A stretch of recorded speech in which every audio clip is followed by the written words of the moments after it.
I have a very difficult time being earnest, and I think that that's probably a real weakness.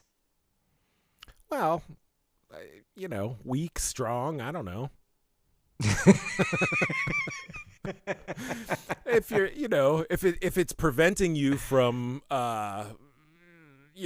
saying how you feel, and it's hurting your heart, because you're preventing listen, I yourself just worry it's hurting the podcast performance.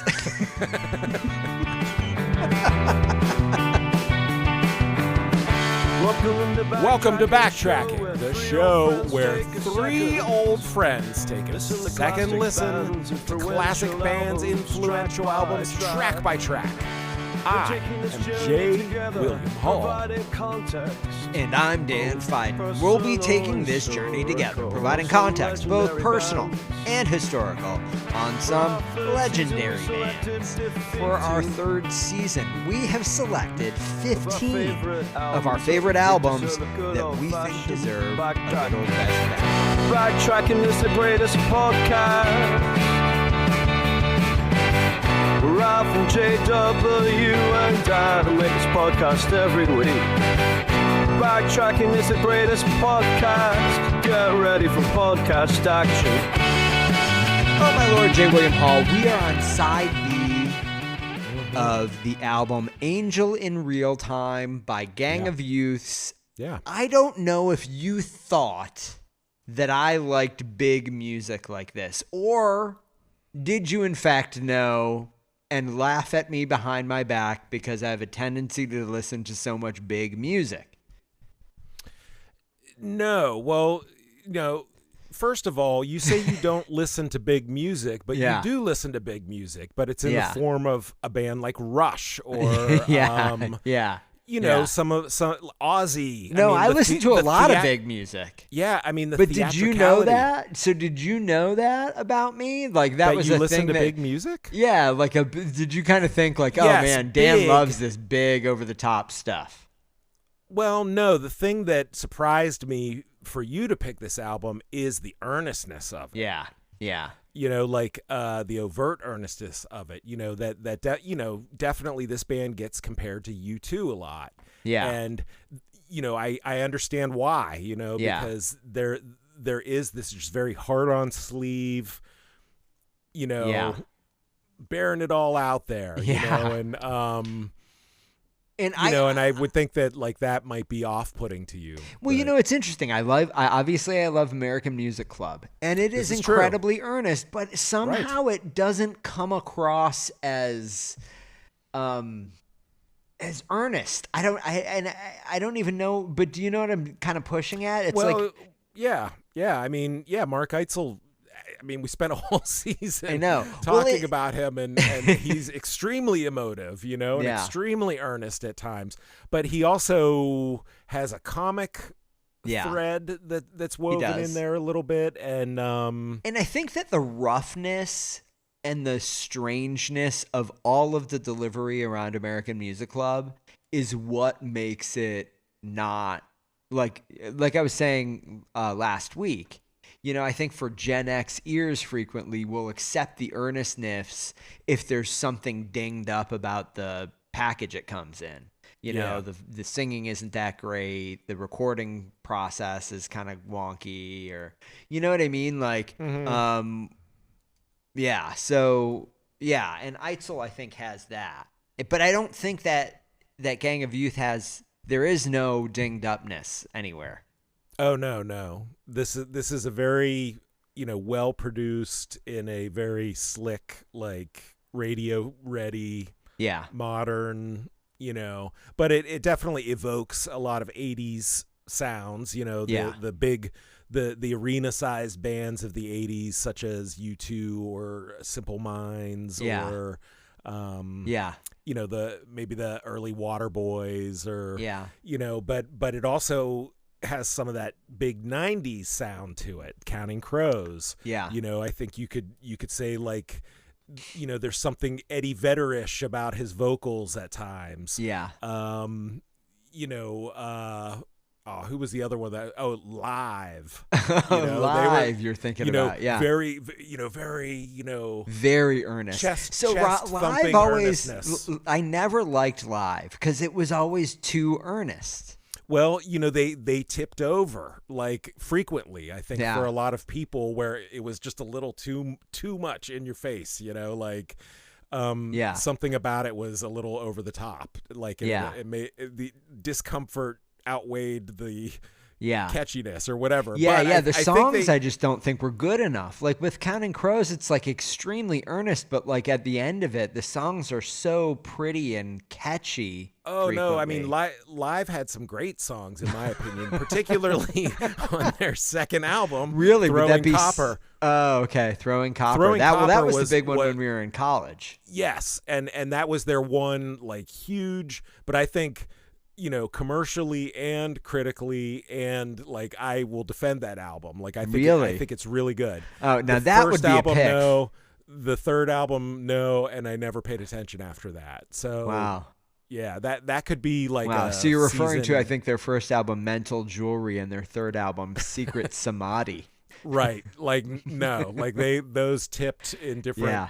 But like they had that big emotive, frontman out front, like, like Ed Kowalczyk, singing to the audience, Lancaster's own Ed Kowalczyk. Say what you will, but I mean, like, what a frontman, like, I mean, you got to have something that people want to watch, and, and so I can see a little bit of that. And so you had asked me if I watched any videos of Gang of Youths. Oh, wait, can we pause for a second? I want to make one point about Live before we move on. Okay. Okay. Yeah. We've got to get this covered. Okay. So here's what I would say. I actually think I had said maybe the songs aren't good enough to carry the earnestness. Yeah. I think that what really killed Live for me was the stridentness, because they were earnest frequently, but they were always very strident. And I don't, as we've talked about before, I don't like a strident. Yeah. I mean, guilty as charged. But I think that second album is really, it hits on a lot of, wow. Wow, I do. I bet you didn't play that much on DUB though, because that Wrong. wouldn't have fit the. Wrong. Really? I mean, that was hard guitar indie rock of that era. It had the sound, the front man, like wow, and they had some good songs, some good melodies on that album. So what was your favorite song on that album? I like the hidden track. There was a hidden track at the end, because we've talked about the hidden tracks on these albums. Of course, so the one that I'm like, the one I would put on the mixtape is the hidden track. Yeah, I think it was called Horse. It was like sort of it was not representative of their sound at all. It was like sort of a country like pedal steel thing. Anyway. They had a lot of hits. You can go look it up, listeners. Live, Throwing Copper, Pennsylvania's own. All right, so you were saying when you saw Gang of Youth perform live. Yes, so watching the video of them, David LaPepe is a very magnetic performer. Yeah. Definitely. But it is more of an Adam Duritz. He's closer to Adam Duritz than to Chris Cornell. Yes, there is something dorky, for lack of a better word. Like, I mean, he's dancing like no one's watching. Yeah, he is. And but there's something compelling about that. Yeah. Like he's not afraid to but it helps matters that he's, he looks like a melding of, like Michael Hutchence and a grizzly bear, Jason Momoa, like Michael Hutchence and Jason Momoa, like if they like melded into, See, would look like him. It's like funny. So he's a super good looking guy, and so he can dance like nobody's watching, and I'm sure everyone's lapping it up, but like when I watched the live videos of their performance, I thought of I thought of Counting Crows first. He reminds me of Adam Duritz in their heyday, kind of in '94 or whatever. But the thing that I never looked up, he looks enormous compared to his bandmates. And I was wondering, is he like really, like, he must be pretty tall and big. He looks just big. He looks imposing when standing like in his band. It's like, whoa, you know. He's like the front man, seems much bigger than everybody. Yeah. You know, and he's got frontman energy, like watching him perform. For sure. And, you know, but there was a difference. Like, I saw some performances from early in their career as well, supporting the first 2 albums. And that was more like he's playing guitar, you know, and so it was like 2 guitars, bass, drums, keys, or whatever. Yeah. And, you know, but now it looks like he's largely not playing guitar. He's just singing. And so he's got like the frontman persona. He's interacting with the audience. He's, you know, crooning and pointing and, you know, doing all the things that I think like a magnetic front person will do. And the rest of the band's just chugging. So there was one video that I watched of them performing live, and I think it was before Angel in Real Time came out, but I'm not certain. And it was in New York City. But the band, the thing that struck me was the band, like, you could tell from the performance that they were used to playing very large venues. But this was just like a small club, you know what I mean? And I think it was at this moment where, like, they were known in the U.S., but not, you know what I mean? There were not like a lot of fans. Clubs. But in Australia, they'd become like the biggest fucking thing, you know? Mm. And their stage that's performance true. was really interesting because it was so arena. I mean, it was such a big performance. Yeah. I mean, they know what they need to do, you know, to advance. But again, like, you know, coming from that church background, you know, where I think that's A-okay, you know, like nobody's gonna laugh at you or you know. No, I mean, listen, you know, you're being you're showing your emotions. Like, that's lame. You know? I'll tell you what, like, another band that just in terms of stage performance was like unbelievable, and it was so big, was Space Hog. Like, I never saw them in anything other than a club. Like, I never even saw them in like I don't think I ever even saw them in a theater. But like, man, I saw them play a club like it was Madison Square Garden, and it was wild. It was really fun, and they had so much confidence, you know? Yeah, I mean, you know, that takes a special kind of performer to have that energy and to be able to connect with an audience and make them pay attention. Yeah. Well, you know what, Joe William Hall, you're that kind of performer when it comes to podcasting. That's what America has been saying. Well, I know that, you know, it's getting a little scary now, the level of fame that, you know, has surrounded me. I'm having to sneak in and out of the house. I'm having to sequester myself in my panic space. Yeah. Well, it's good that you're feeling those feelings, because this second side of the album actually explores what we talked about in the last episode. You know, this is largely about his father's death and him grappling with that. But there is also this strain of him kind of going through this period of dissatisfaction and malaise around his music career, and his increased fame, and, you know, the fact that it's a job. So should we start our work for this side by going into the cover, which of course we've moved from the side A episodes to the side B episode. Right. The beginning of side B, we will cover the cover as America, and more importantly, listener Michael demands of us. Yes, that's right. So thank you, Michael, for making us do this. Now, this cover, I want to go to you, J. William Hall, to get your feeling on it. Yeah. Well, it's a striking cover. You know, I wouldn't say that it's the type of cover where I would be like, you know, telling my friends about it or whatever. Yeah. I don't know, but like knowing the story of the album really enhances the cover because this is, I assume, his father's passport photo or some early photo of his father, presumably either leaving Samoa or entering Australia. And I can't. I think it has his name sort of written on the bottom of it, so it's like it's like a piece of paper with his name written on it. And it's the kind of stuff that you'd find in somebody's drawer or whatever after they died. Right. Which is like an incredibly weird, thing to have to go through. Yeah. But you find these things and you're just like, oh, I don't know. It's heavy. But like it feels very on brand to me that like, they're not covering this with artifice. There's not a lot of metaphor. This album is about that person. He put that person on the cover, these little mementos. I will say it's not a cover that I just purely aesthetically like.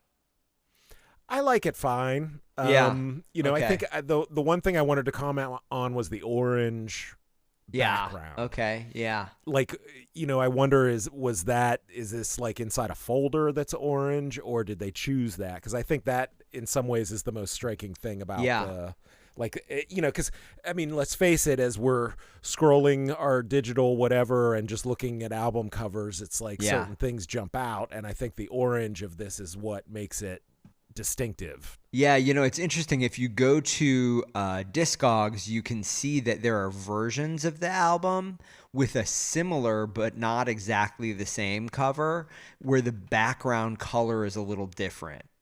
So there's one with a yellow background, and then there's one with a blue background. Just various pressings of it. Yeah. I don't know. I think it's on brand for this album. You know what I mean? I think it works really well for this album. Mm-hmm. I would say the same thing about the cover of The Wall. I don't like the cover of The Wall personally, but it's appropriate for that album. I mean, if you're gonna write an entire album about a topic, then the cover better damn well, relate in some way to that topic. Yeah. But I mean, it's cool. Yeah. Okay. So you're gonna give it an it's cool. So scale of 1 to. Why don't we do a scale of 1 to 10 today? Okay. I would give it a 6. Okay, 6. For this album, I'd probably give it a 7. Fair. I would not like this cover if the entire album weren't about that person. Well, here's another point about the cover. No name of band. I know. Or interesting, name of album right? on the cover. Yeah. That is usually a move, reserved for acts of a certain stature. Oh, really? I don't know. Is that true? I didn't realize that. I don't know if that's It makes true. sense. I don't know if that's true. It makes sense. I'm putting it out there. Huh.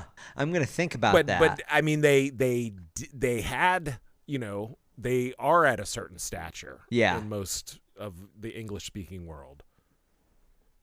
Yeah. Okay. All right. I'm going to think about that. All right. Should we get into the tracks now? Sure. Well, yeah. Okay. Yeah. We're done covering the cover. Is that what you mean? No. Do you want to talk about it more? I'm done. Well, I have nothing else to say. I did want to say that from what I could tell, Bradley Pinkerton, you are the cover artist. Oh, okay. An Australian graphic artist. Oh, really? Yes, and I looked into some of his other covers that he's done, and there were a couple I was familiar with. Howdy. There's Christine Leshper. Yeah, no, I have not heard of either of those. Okay. Well, anyway, good work. Good work, yeah, okay. Bradley. All right. Yeah. I think your blended score there is 6.5. So. Okay.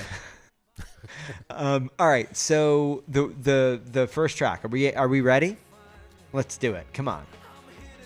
All right. Let's. All right. Stop dancing around the topic. The first track is called "The Kingdom Is Within You." 4 minutes and 23 seconds. Let's go. But in a most familiar way, I'm begging you to understand. I try to be a decent man. The upside of it Okay, so this is the second song on the album that is written from his father's point of view, primarily.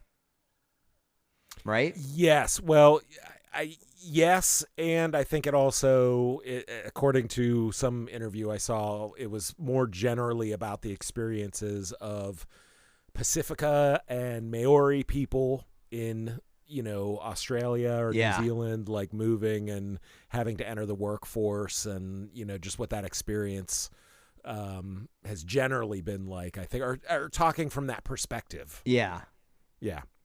Okay. So I took this as much more literal. But you say you've read an interview where he's claiming it's just generalized.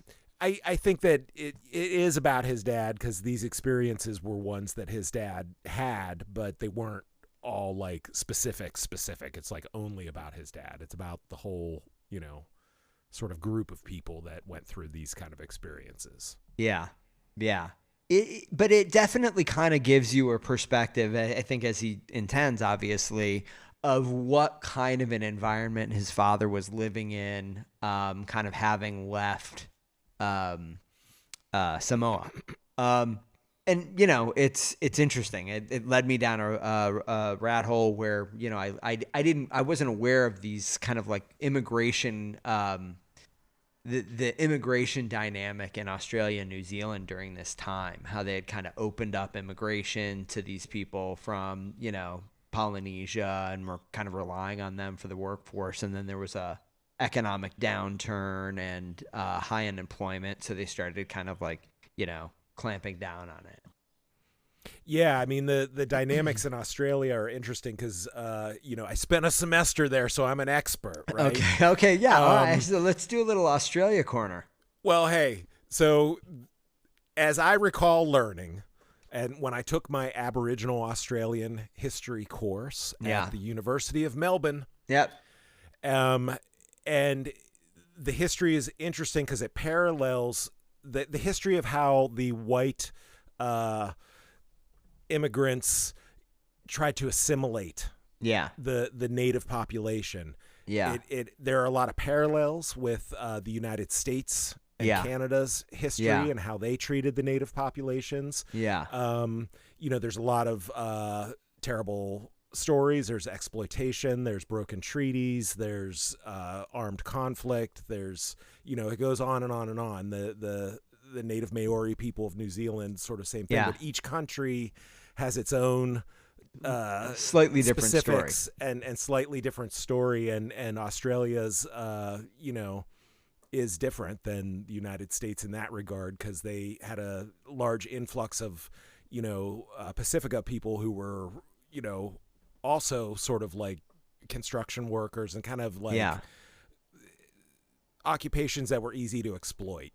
But for many of them, I think the perspective was that the payoff was worth it, for a more prosperous life potentially. Well, I didn't. So the song really kind of captures that story, I think, well enough that it caused me to go and look into it a little bit more. It is the first time on the record, and this was important to me when I kind of thought about it, or like I felt like there was something interesting in it. It's the first song on the album that I think contains a streak of cynicism about his father's religiosity. Okay, so elsewhere on the album, he talks about how his dad, was in church and played the organ in church, and it's clear that he comes from kind of a pretty religious background. That comes up a few times around his dad. But in this song, there are a couple of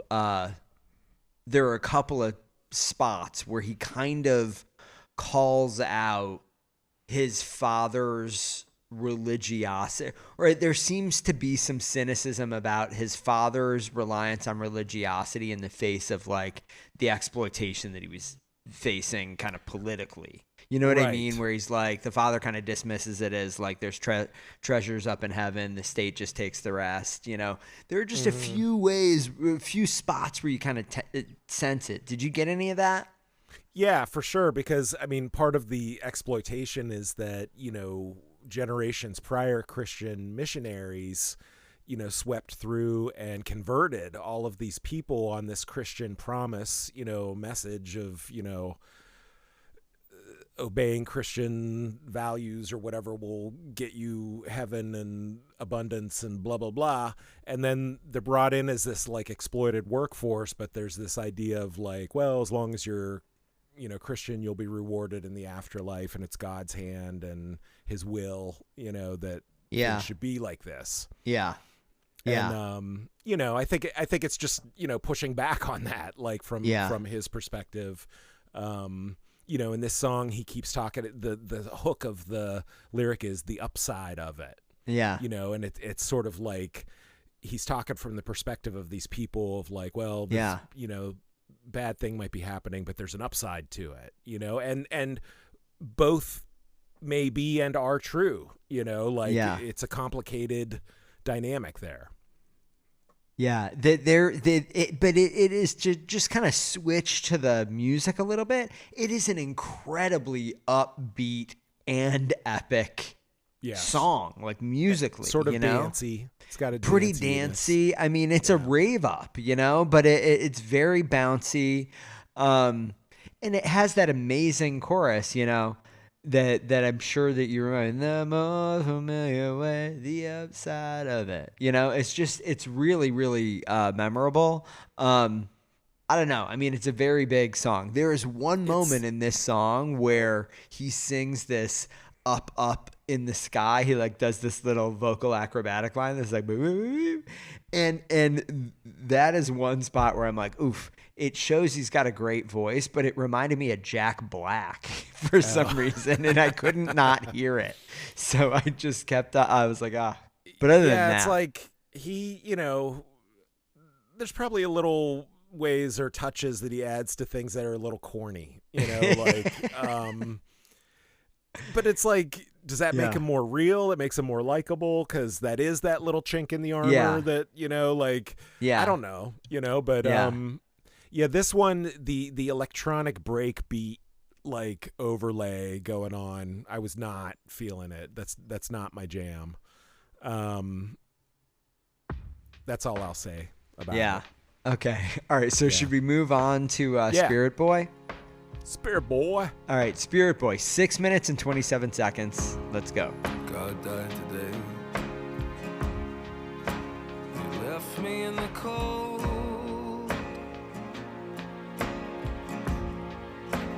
You stumbled down the path. He died upon his knees on the weight of the commode. Okay, so now the lyrics are back to David LaPepe's perspective after kind of a little break there for a minute. And it opens with this very, intimate, dirgy, slow description of, inglorious description of God. But I think he, in this case it really is his dad. Did you see that the opening one where he's kind of like yes, God died today. So I read an interview with him where he breaks down every song on the album. Oh wow, yes. That's like cheating. I didn't see that interview. Yeah, I have a little bit of a crib sheet here. Okay, so I mean that's the thing is that he wears his heart on his sleeve and it's just like, this is what I'm singing about. And it's not masked in a lot of metaphor, I did want to give a shout out to Columbus's own Chris DeVille, who did that interview for, what is it? Stereo Gum, I think. Oh, wow. Wow. You should go read it because it's a big, long interview. I will. He basically he backtracks the album himself, and tells what's going on. So I don't want to spill the beans or whatever on everything, but so we're getting your perspective having not read that versus mine having read it. But so this song Spirit Boy, I believe does have to do with his father's death, But then he also went and did a ceremony, some kind of traditional like Polynesian healing ceremony called a rongoa. Yeah. And that is like part of the lyrics of this song as well. Yes. Huh. You know, and it was just sort of like something that he did to try to feel better, and not that he's like big into that or whatever, but you know. And healing ceremony. Yeah. So it's a couple of things. It's not just one specific thing that it's inspired by. Yeah. Well, it is I would say that this is another bit of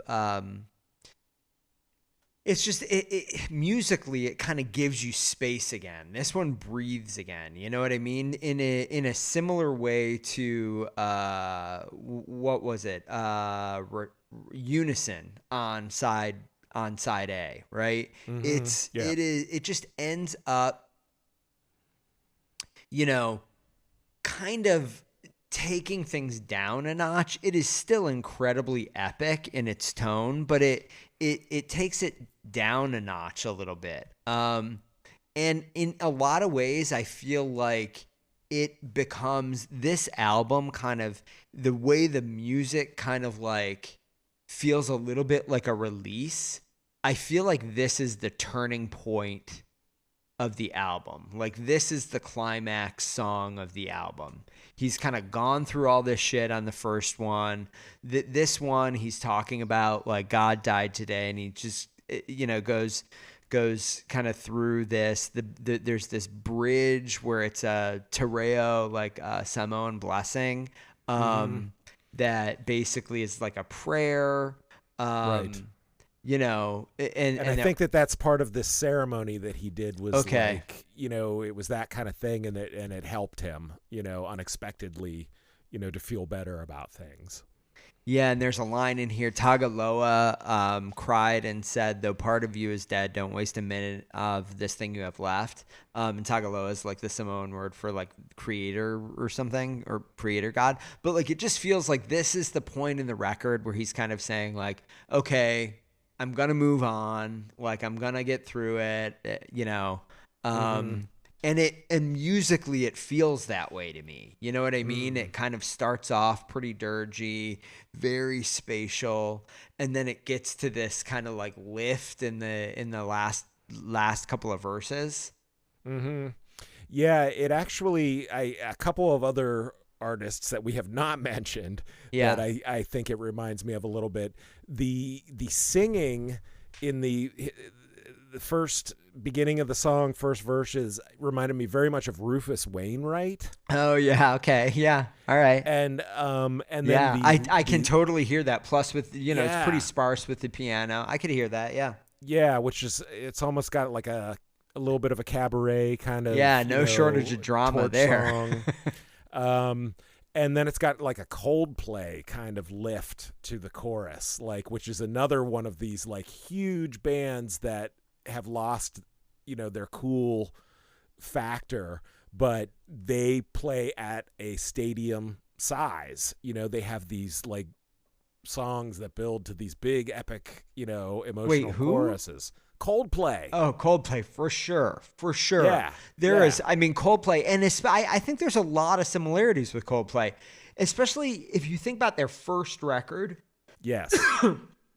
It's a pretty small record. Like, it's not, I mean, you can tell that they have that potential in them. There are these big musicals. They're still humble. Yeah, but I mean, it really does feel kind of like a, you know, like an indie band. You know what I mean? Yeah, for sure. Yeah, that first record, I defend it because. Oh my God, like, for sure, I do too. I had it and I thought it was good. I think it's a great record. You know, and then they became kind of. They just got so big, and they still had some good songs sometimes, but it's like they really took off in terms of the scale of what they were doing. Yeah, so I think that's a great comparison. Yeah, and it does have a little bit of a Coldplay feel. This one.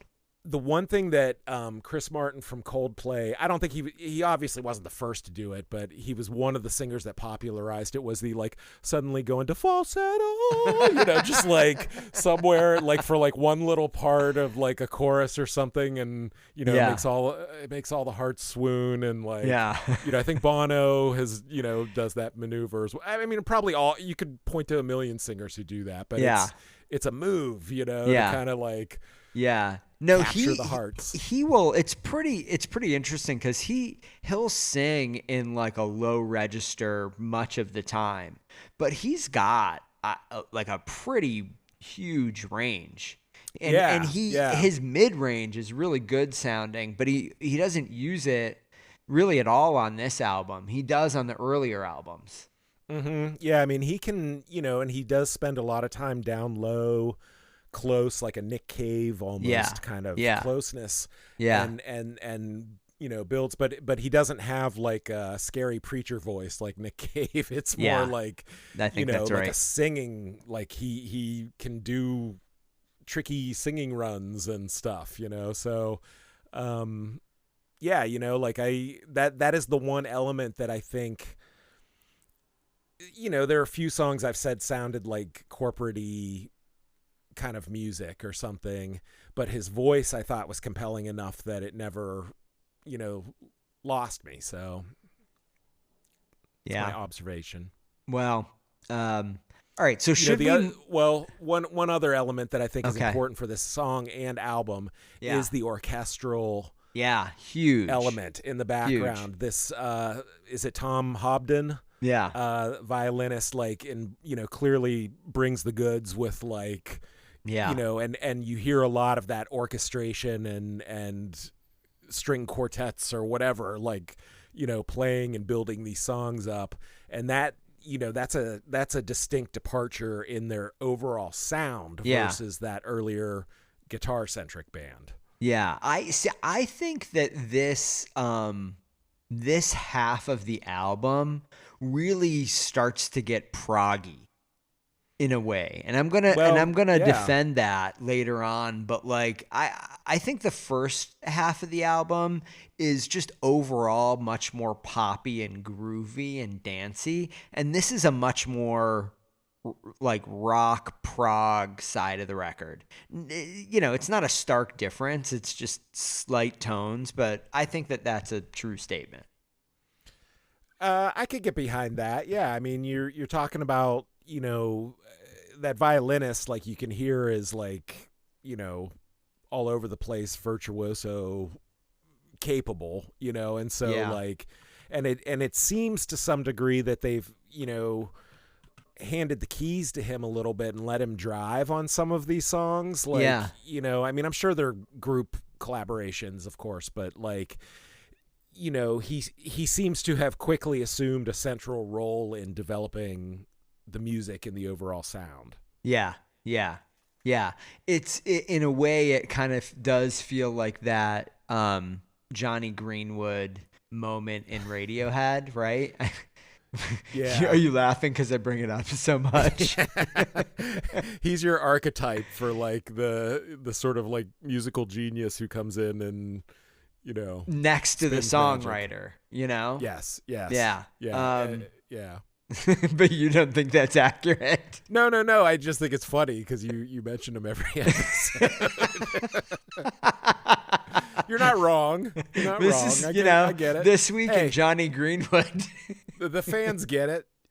We're getting a little shorthand. Oh, that's here. funny. If you mention Johnny Greenwood, then you've got your like right-hand guy who's kind of crafting the, the Edge is the Johnny Greenwood of U2. Yeah, that's right. He is the arc. It's true. Yeah. I wonder how the Edge would like to be described that way.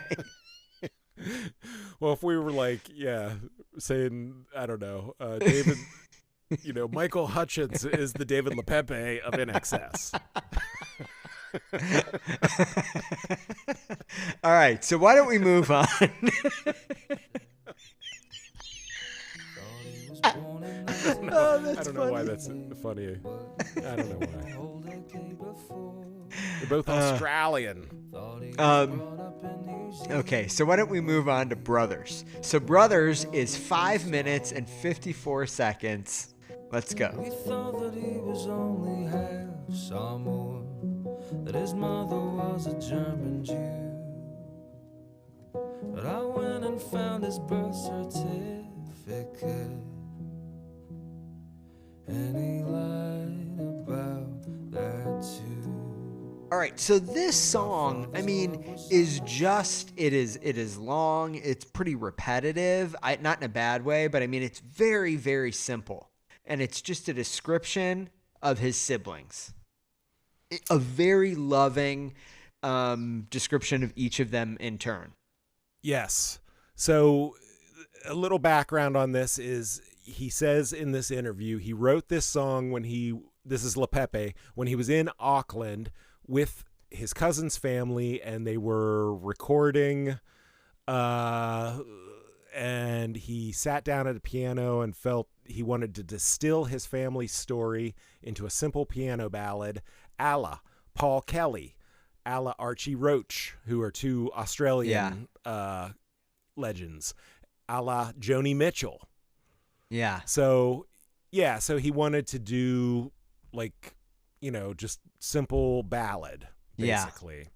And that's what he crafted, and it's a very loving tribute to the brothers he just found out about. And lovely tune, and a different, because it's spare, it's just voice piano. It's a different feel of any of the other tracks on the album, so it kind of helps round the album out. Yeah, it is. It's as close to like an intimate lo-fi recording as they do on this record, and it really comes across that way just because it's right next to the rest of the songs on the album. You know what I mean? So, it doesn't go through these big. It's a lovely song, but it doesn't go through these big movements and stuff. It's just not as complicated a song, and so it really feels to me like this is like the emotional resolution of the song or the kind of story is Spirit Boy. Brothers is just this like pause. This is just, the status of things now. And then it sets us up for this, four song. I'm going to debate that a little bit, but 4-song set that is, I just think, killer. Just a killer end to this record.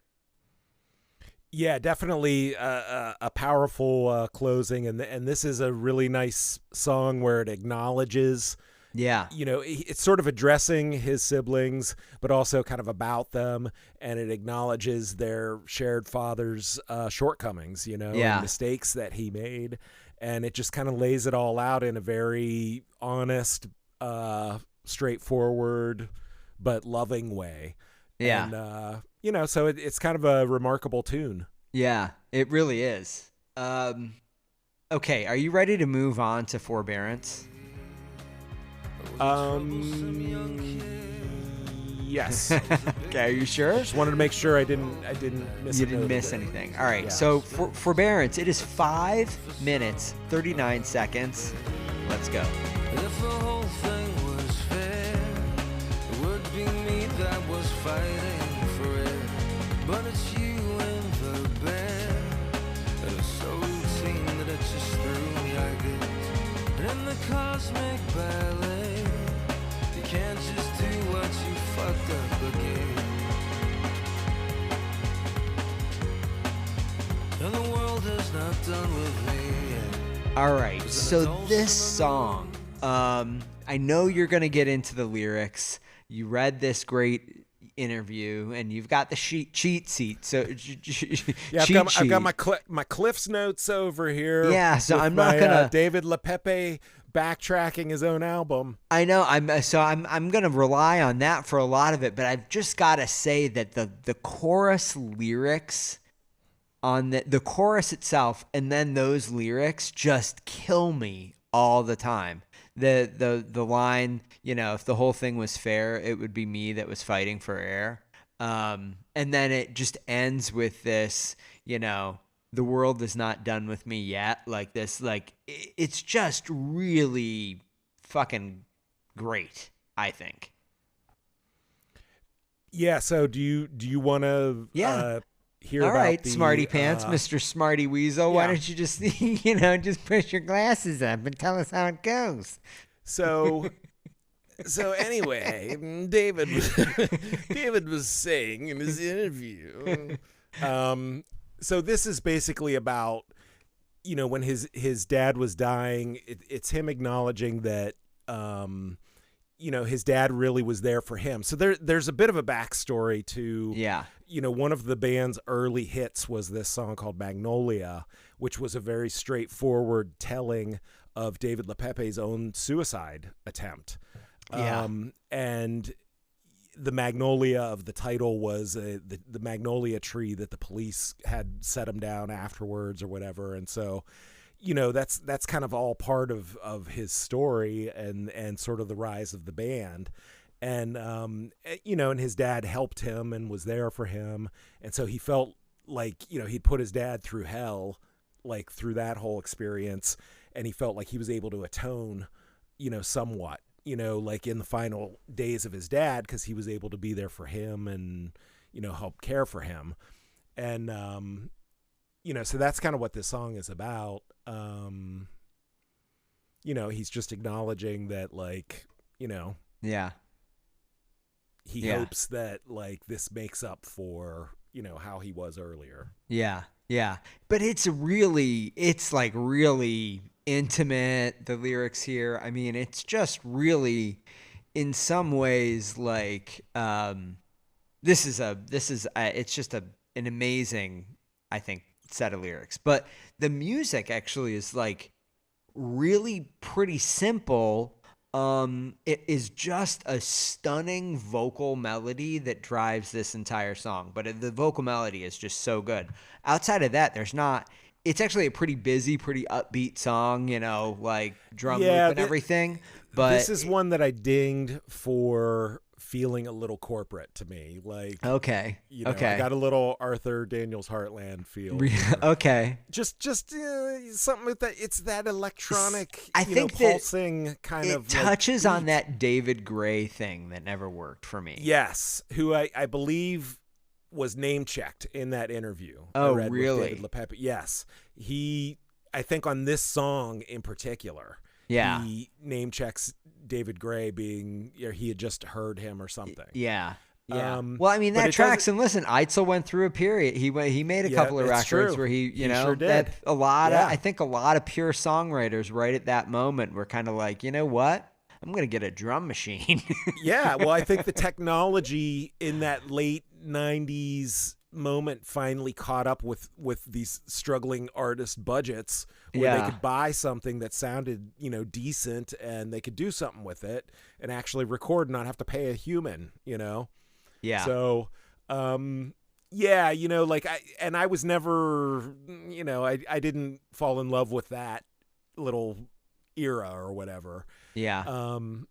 But I agree with you that it's a really good melody. It's sweet and it's sad. But the one thing I did want to draw attention to, and I don't know how many times we are going to mention her this season or in all seasons of Backtracking, but the middle section of this, there's like a break and there's sort of like it sounds like a field recording, overlay, like maybe Polynesian or something, but it reminds me distinctly of Enya. Enya, really? Yes, there is an Enya. There is something coming off of there, and I was like, surely Dan's gonna hear that because of our shared love of Enya. I was thinking more of an Enigma vibe. Oh, well, the return to innocence. Well, anyway, that's sort of indicative of this is a very produced, processed song. Like there's a lot going on. Yeah. Maybe. I think the album needed a little bit of like. I mean, we're boosting towards the end here. So. Yeah, we are for sure. All right, so I think Oh no! All right. So one thing I'm gonna say is there is a kind of the song ends, and then there's this kind of musical interlude section, and then it kind of kicks back up at the end, like after that. And I did think this is one place on the album where I would, without reservation, just chop that and make the song about a minute shorter. Did you catch that? Well, I honestly didn't. I didn't catch it in the way that it like bugged me, that I noted it. Yeah. But it's a long album. This is a digital age album, like for sure. But I like it that it is a digital age album, but it is an album. It is an album. Like this is understood as an album. Has to be. Yeah, it's not just a bunch of random shit thrown Yeah, in. I actually don't, in the case of this album, think that any one song works better than the sum of the parts.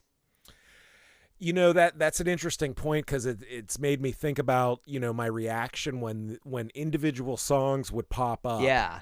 On my check it out list amongst everything else. I was kind of like, and I do think the sum is stronger than the individual parts in a way. Yeah. Yeah. And that's not something I don't think that's something that you hear really ever in the history of rock music. I mean, frequently. There are cases where that is true, but there aren't a lot. And I think there are even less more recent times where the album has just ceased to be an important thing at all, Yeah. Now, for somebody, maybe our Aussie listeners or our Kiwi listeners, maybe for them where this band is huge and there's all these singles and, because I know that there were singles from this album released prior to the album and there was a rollout, like a modern rollout, they don't do it like they did in the old days. But so to them, maybe the individual parts are as, great, impressive, whatever, as or maybe they're more into that than the whole album as a whole. Maybe the message is, well, I don't know. I mean the lyrics are so it's so evident what he's singing about, but I think when delivered in like, a poppy upbeat, dressing, like most listeners aren't gonna get it all that the depth of it. Yeah, it is a I don't know. I like I think that releasing singles from something like this doesn't work. In the same way, like that's why they did that Kid A thing. You know what I mean? It's like if you just heard one song from Kid A, you wouldn't know what to make of it. Yeah, but I think there were there's probably like 3 or 4 big singles off of this album. And if you watch the video, have you watched the videos?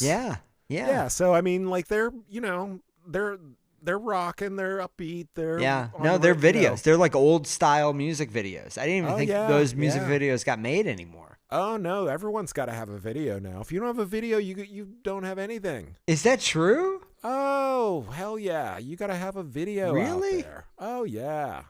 It's all about. I thought visuals. Those days were over. No, sir. Wow. Well, no, just it shows you what I know. I don't know anything.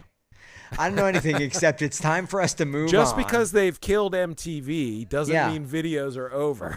Yeah, I know. Well, I guess not. So we got to move on. The man himself, 4 minutes and 25 seconds. Let's give it a listen.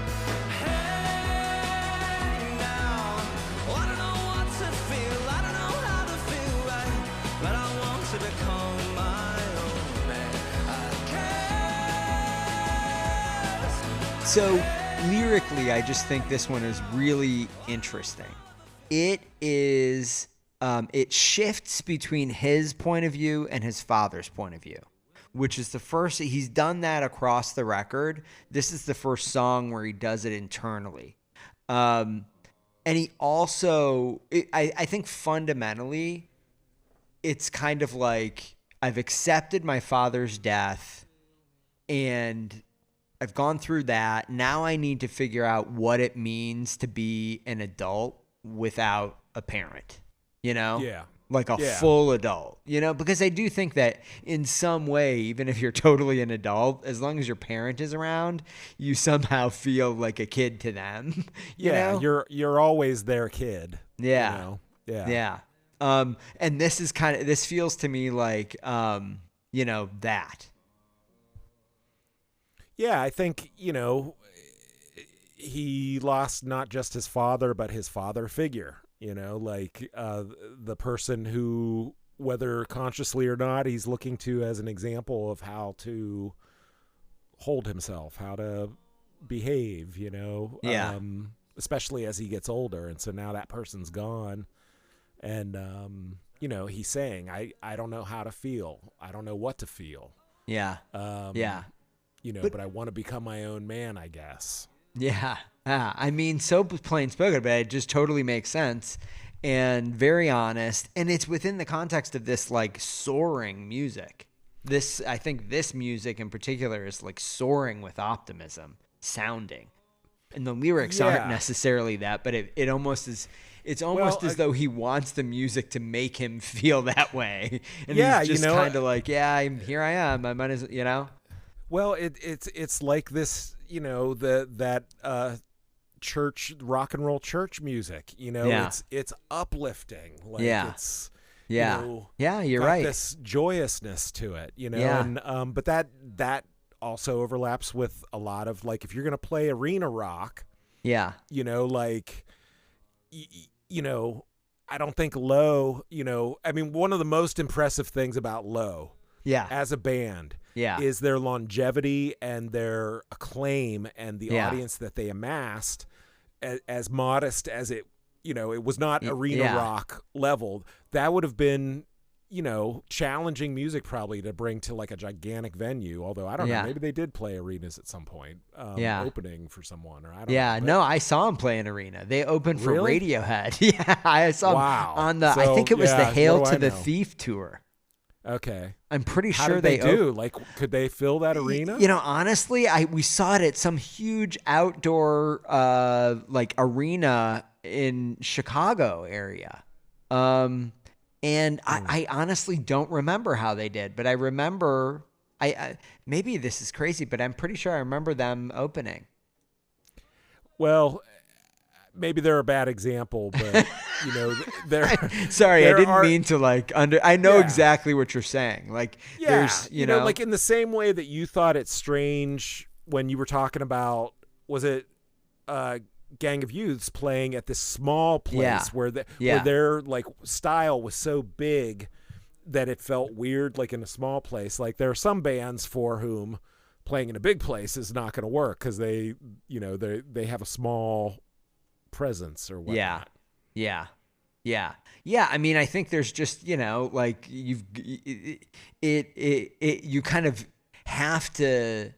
You can't shrink down. Once you go big, it's like hard to not. You know what I mean? Yeah, you can't reverse it back. I think it's hard. There's just a thing. You need to be able to take these increasingly big steps. You know, like as you take those big steps, you can't be scrappy anymore. Yeah. Like you've got to be more like polished and more of like a machine. You know? And, you know, there's pros and cons.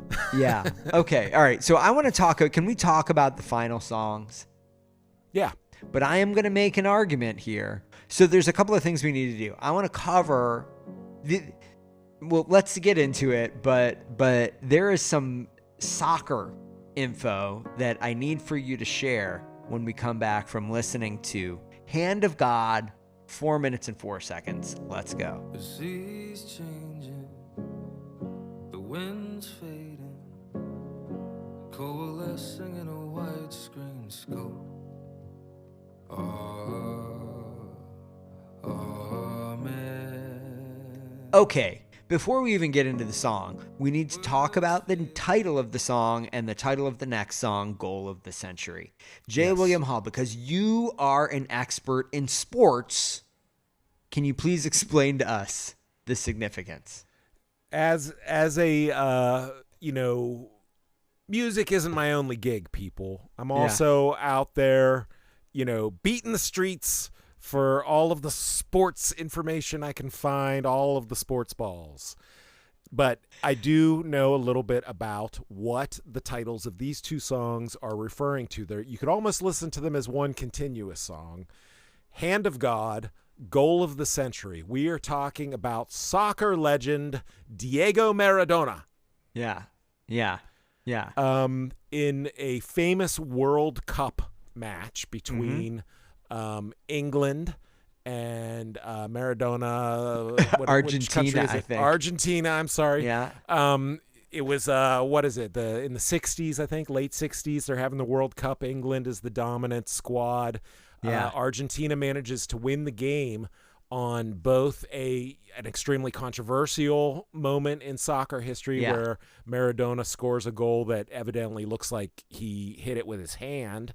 Yeah. And then I think somebody, maybe him, said afterwards it must have been the hand of God. Yeah. And so that became like a famous, legendary soccer quote. And because he then scored the goal of the century, I think, in the same game? Yeah, I think it was the same game. Yeah. So it was like hand of God tied the game, and then goal of the century was this just like phenomenal goal that he scored that has been, everybody's favorite ever since he did it. Yeah. And so the combination of these two concepts, it's like you're talking about the same guy. Yeah. But in the first one, it's like he sort of like did something imperfect. He sort of cheated or he did, something that but then in the next one, he does something godlike, so it's like, referring, I think, to those two coins of the same persona. Yeah. Yeah. So you think that is fundamentally a reference to his dad? Yes. Yes. And I think that, this is a metaphor and I think he talks about his dad was a sports fan as he is, and they would talk sports and stuff, and so there, that was why this metaphor felt right for him. Yeah. It's so in that way. Let's just take the titles. In that way, this is an acknowledgement. This is the same song. This is two parts of the same song, and so. This is, in my opinion, really and should be a single track called whatever, Movement 1, Hand of God, like Rush would do it. You know what I mean? I think that really, yes. Okay. I think that really is kind of what this song wants to be. As it is, there's a 4-minute song and a 7-minute song, but they're not, the tracks aren't, the music is continuous. Right. There is no space between the two tracks, and where the actual track cut sits seems to have no significance to me. Yeah. I think he kind of said in the interview that these are, more or less like one continuous track, but for whatever reason they decided to split it. But I think they're meant to be listened to together, kind of. But I like your idea of actually making it like, Movement sweet, 1. Yeah, act 1, act 2 or something. Yeah, exactly. Like 2112, Right. No, but I think really what we've got here is an 11 minute and 10-second-ish prog song. And within the song, it is not one real continuous song. It interweaves through lots of different styles, lots of different, effectively like movements and kind of themes. This is an epic kind of composition. Yeah. It sort of sums up, he talks, the album ends with the image of an angel in real time, and he's clearly referring to his dad and just, how he was the angel in him on earth. And, it is a really nice summation of, a lot of the feeling and themes of the album as a whole. And it's 6 a.m, and England is storming. My wife is asleep and we're thinking of children. I wish you could meet them.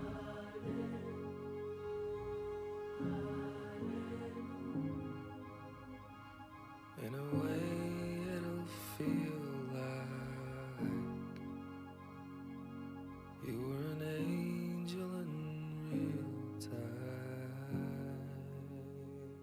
Yeah. Yeah, and that is, of course. I mean, I think we should just kind of deal with this as a single song, honestly. Yeah, let's do it. So, but you were talking about that lyric. That line is the last lyric on the album, Angel in Real Time. Yes. I love that I love the idea of naming an album after the final lyric on the album. I think that's a really impressive move if you can maneuver it, like especially if it's got to be a good. Yeah, it's got to be a great lyric that can carry an album that people are like intrigued by, and then it's like you end the album with that final thing. Like, ooh, yeah, that's a good move. Yeah, I know there've got to be other albums out there that have done this. Well, I was just wondering. I can't think of a single one, but I used to, when I was a kid, I used to love to read the last sentence in a novel before I read the novel. And then kind of like when I got to the last sentence again, like understand it, you know what I mean? And like that was, I always Gang did of Youths, they have provided this for you in a different form. You saw the album title first, and then you did not realize until you got to the end. I didn't know where it was going to come from, and I love that. I just thought that was such a cool thing. Yes. But like so much gets tied together in this. So the first thing you got to say about these lyrics are, Amen and Hallelujah are the first kind of repeated words in this song. And that comes back again and again. I mean, this is like definitely, it tells you this song needs to be understood as a prayer, Yes, yeah, definitely has a hymnal kind of vibe to it. Yeah, and there's, I don't know about you, but there's some sense that I got that like time has passed and now he's settled. Like this is kind of, it feels to me written from a place of, this is almost like an epilogue to the album. Yeah, I think. He talks in the interview about it. It's sort of about the ever unfolding passage of time after my father died. So it's sort of just like life moving on, like things starting to kind of pick up again, and that process, I think. Yeah. And in this song and elsewhere, I pointed this out. There are these moments that are like, the lyrics are kind of, they sound like the most very basic like update call that you might have with your dad. Yeah. Very, very plain language. Yeah. And like talking about sports or, an update on a friend's kid. And knowing that, his dad is dead when the song is written like that. I don't know. I just think it's like super dramatic. It's and very beautiful. Very moving. It's kind of a wishful thinking sort of lyric, I guess. Yeah. And then I guess the moving on to the lyrics in like the second half of the song, he goes into this section towards, it's probably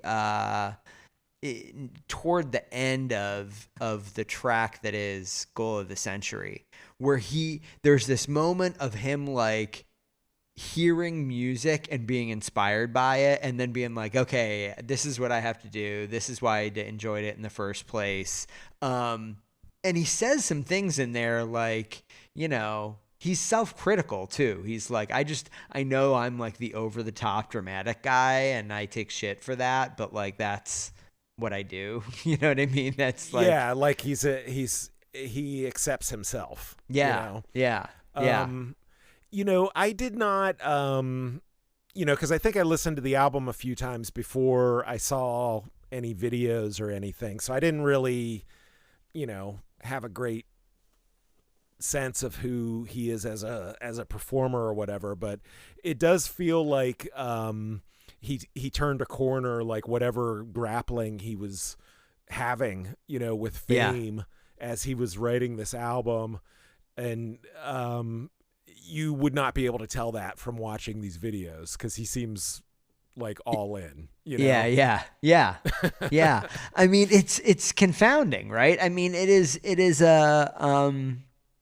Yeah, it's a very different performance style. I mean, I've read him refer to kind of the band as an indie band, and number one, I don't really even know what that means anymore, and number two, it's kind of like there really isn't much that seems to me the trappings of an indie band. But again, I'm so old and have so little understanding. I feel like I don't understand any of it. Well, I might be, dawdling in my interpretation, but like, from my sort of tracking of the contemporary music scene, it just seems like they went from being a guitar centric band to something a little more sophisticated. Yeah. Sophista pop or whatever. Okay. Like a level 42. Well, the marriage of keyboards and guitar and catchy songwriting, and in that sense, yes, they are this generation's level 42. Yeah. No, but I do think that this band, they could, something could break for them where they could become huge in the U.S. I think that it could happen if they get the right song out there. Maybe. I mean, I'll tell you what. Like, this is the kind of band that, like, this is the fundamental reason that I picked it. Right? It isn't that it is unknown. It's not unknown. I mean, they've had tremendous success, but they really have not had tremendous success in the U.S. And if you look at the reviews of this record, they're pretty good, especially globally. But even in it was pretty mixed for this one. And there were some reviews that were kind of like, it's just too noisy. It's too much. It's like too over the top. Pitchfork gave it like a 6.5 or something. Oh. Well, I mean, to each their own. I think there are moments on this that it is a bit much. And I think just because the album is a long album that, maybe over the course of an entire album, because it is, as we said, the sum is greater than the parts. And so, to really understand it, you got to listen to the whole thing, but that's a commitment.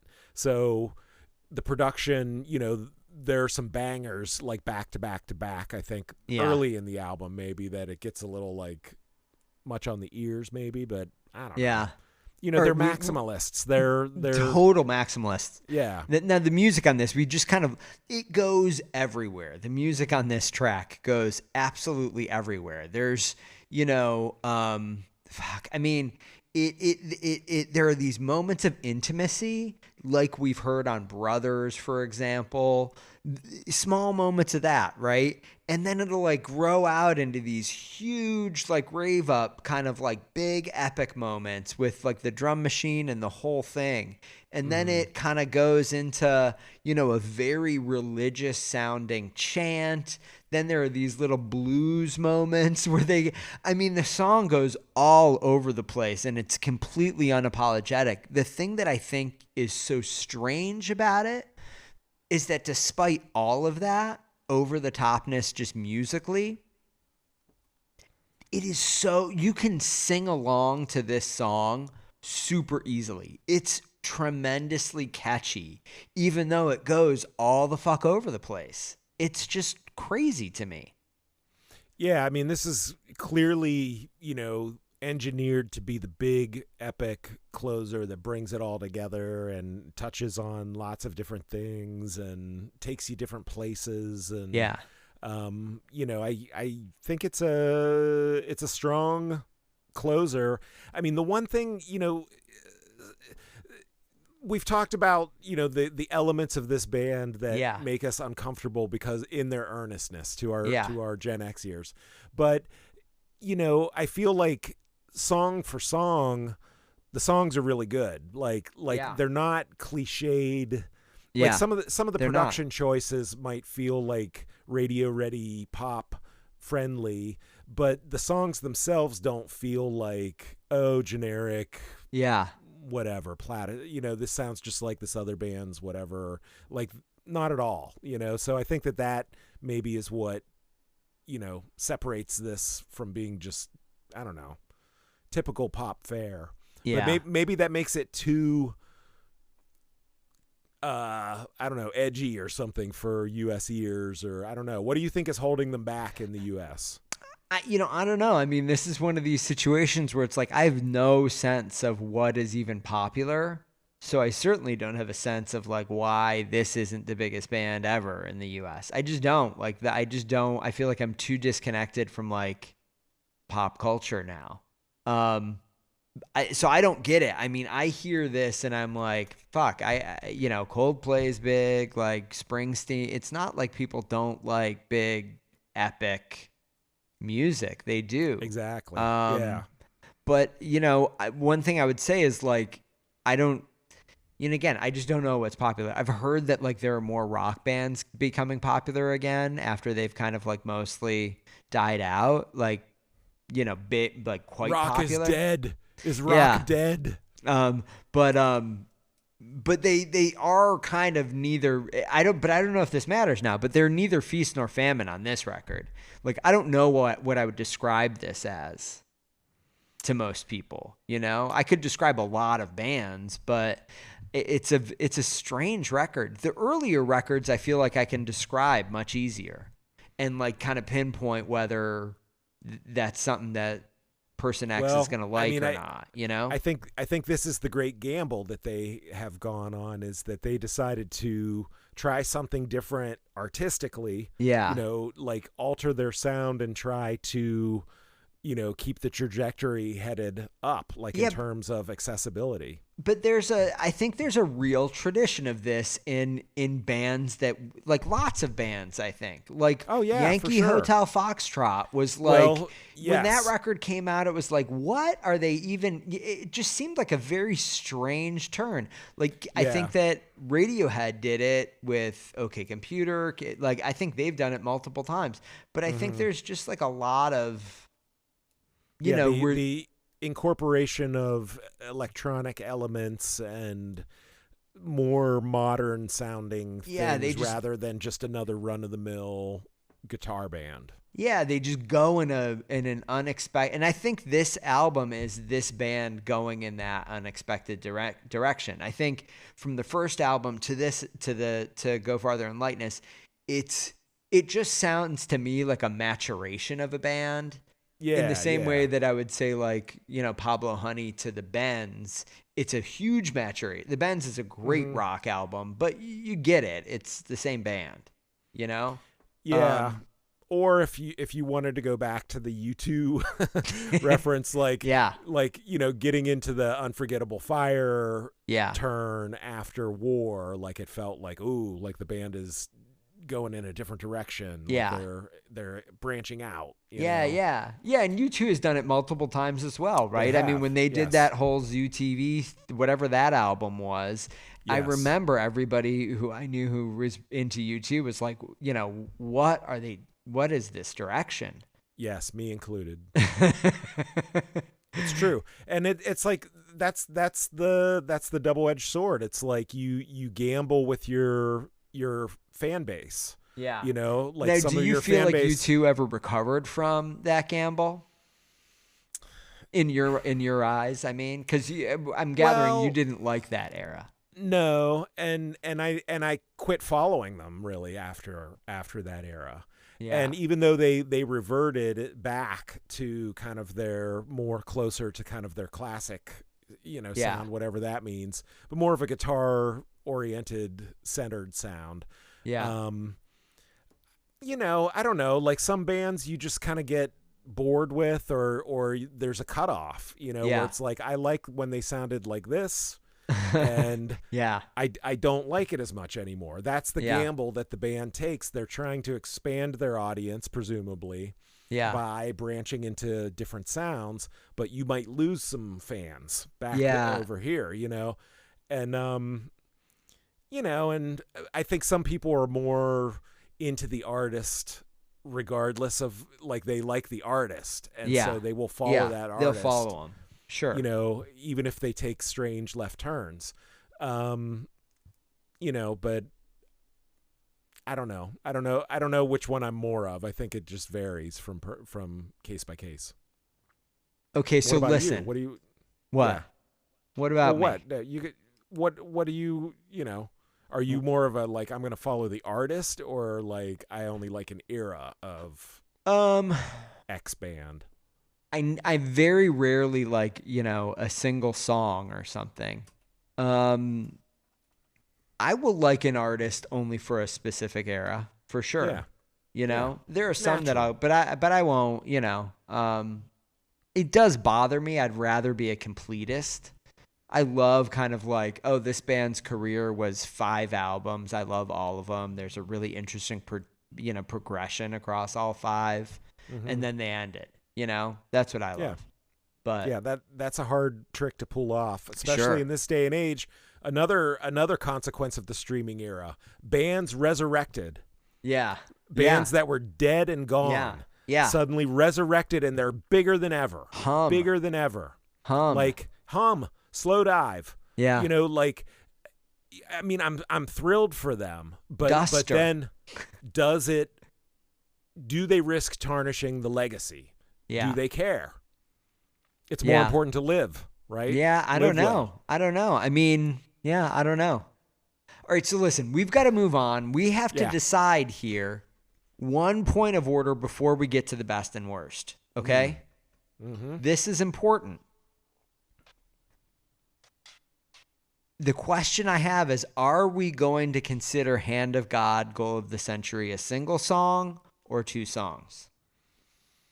I think it's fair to group them together. I know they split it on the track list, but I think based on what I read and what our ears are telling us, they were meant to be a continuous. Okay. All right. Yeah. It's good. All right. So, J. William Hall, it's your time now to decide worst song on this album. Angel of Realtime, the 3rd album by Gang of Youths. Yes, I'm looking through my notes now. I earmarked a couple of things. The song, and this is not my usual disclaimer. This is not a condemnation on the song. This is not. This is just my personal choice for the worst song when they on the use album. the clip when you're running for office, they're not going to include the disclaimer that you just said. They're just going to use the clip. Well, that's why people need to go do their own research, and they need to read the transcripts for themselves. The worst song on the album, in my opinion, is track 7, "The Kingdom Is Within You." Wow, okay. Too much with the electronic break beats. Yeah. Too much with the bleeping and the blooping. Yeah. Something I know it's got a heavy message and it's an important message, but I think all of that's lost in the cacophony of everything going on. That's my opinion. Okay. All right. So I'm unfortunately going to have to deliver the news that you're wrong. You're wrong about what the worst song is on this album. It is Tend the Garden. It is just not the best song on the album. Terrific lyrics, very important part of the album, but I don't think that kind of soul vibe, it on a very eclectic album, I think it sticks out in a bad way. That is my assessment.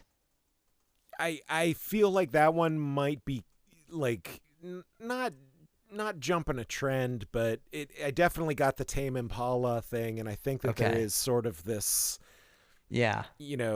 disco-y overlay with indie guitar kind of thing that's maybe having a moment around the time of this album. So I feel like this feels a little trend hoppy. Okay, well, I'm not aware of the trend, but I don't like it on the album. That's what I'm going to say. But fair enough. J. William Hall, you got to decide now the best track on the album. There are several songs on this album that I, didn't love on first listen, and the singles, there are bangers on this album. Yeah. I encourage the listeners to go out there and find them, but the song that I think I have come back to in my head more than any other is more of a slower song. It is Unison, track 5 from side 1. And it takes and it takes. Lovely chorus, beautifully performed, builds nicely. It's a lovely sentiment. A+, fellas. Yeah. Yeah, it's a great song. Unfortunately, it's not the right pick. Okay, so I had to ask myself, is it going to be the man himself or is it Forbearance? Okay? Banger, side B of the record. Which of those is it going to be? However, point of order, I got to ask, Hand of God, Goal of the Century, is this a single song or is it two songs? We've decided it's a single song, and therefore it is the best song on the album. It is the album in perfect kind of minutia? Like distillation. Okay, and yes. Yeah. Okay. I it's a gem, and it moves you through the song, and it's beautiful. It's just like everything. I love it. I think I'm not gonna argue. Strong choice. I love the level of ambition of this album. I'm heartened that there are bands out there that are trying to do stuff like this. Mm-hmm. I have to thank rock writer Stephen Hayden for writing a column that introduced me to this album and therefore this band. Right. I don't know if we got the wrong email address when we invited you to show up on the podcast to talk about it, but maybe next year we can make that one. We can square that circle. Well, this my prediction is this is an album now. It's on my Check It Out playlist. I'm not going to remove any other songs. I now know the songs better. I know the context for them better. So I'm gonna continue to listen to this as part of that playlist. If and when Gang of Youths releases a new release, I'm gonna check it out because now I know something about this band, and I think there's potential for our relationship to continue to grow. Okay, that's a pretty lukewarm endorsement, but it is an endorsement. It's an endorsement. It's an endorsement. It's not like, wow, thanks for introducing me.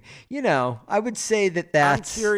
I'm curious to see where this band goes. I think this band could go bigger. Yeah, I agree with that. I agree with that 100%. If not U2 level, then maybe like In Excess level. Yeah. Well, I think they're probably In Excess level now, don't you think? No, they are not. Oh, no. Really? They're not even Crowded House level. Come on. What? No. All right. Well, they're not even Men at Work level. Let's go.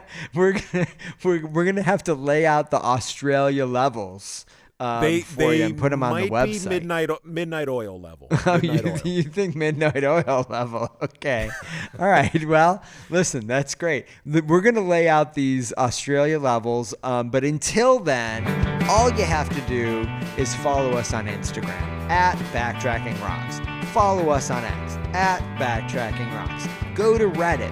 We're user Backtracking Rocks. We're posting. We're saying hi, we're in a conversation, we're in a fight with you about Ozzy, we're doing it all, right?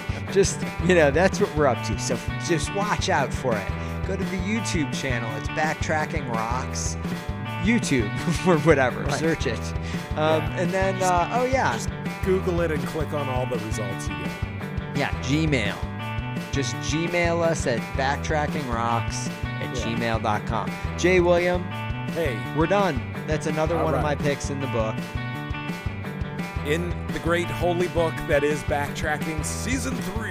Yeah, unbelievable. All right, well, I don't know what's coming next because we told the listeners that we're kind of, we're playing it by the seat of our pants a little bit. But I think if all the plans come to fruition, I think, J. William Hall, it's going to be one of your picks next. It is going to be Dump Truck. Very exciting time. Yeah. Excellent. Well, I'm looking forward to it. Yes, and I hope that all of our Gang of Youths fans out there will follow us on and learn about the band Dump Truck. Yeah, excellent. All right, Jay William, thank you. We will see you next week. Bye-bye. Bye. Good old-fashioned backtracking. Backtracking is the greatest podcast. Ralph and JW and Dan make this podcast every week. Backtracking is the greatest podcast. Get ready for podcast action.